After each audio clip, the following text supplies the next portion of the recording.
काजे जादव जी का विचार बा? हम रौरा हाथ में आवे वाला नहीं खे।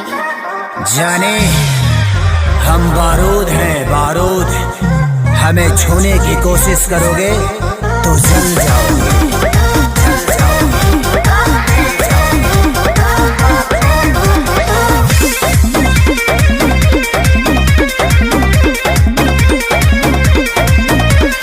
गुंडा कर दे बाबू तोहर चले नहीं। अच्छा मिली ना ऊंची झवा जौन तोहरा चाहे लेवे के अरे सीधे सीधे मनबू की, सीधे सीधे मनबू की गोली चलबू हो। नाच के मलबी जी कहाँ नाच के जईबू हो।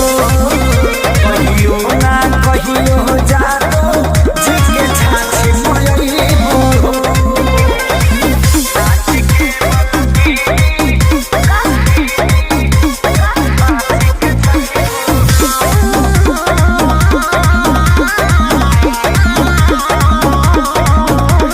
पक पक करो ना पिया कर। अच्छा। सब झहर जाई तो हर कर। अरे चला। देखो थोड़े देर में ठीक हो जाइबो। पक पक करो ना पिया कर। सब झहर जाई तो हर कर। जाने हल्का मिलाना यही रान के।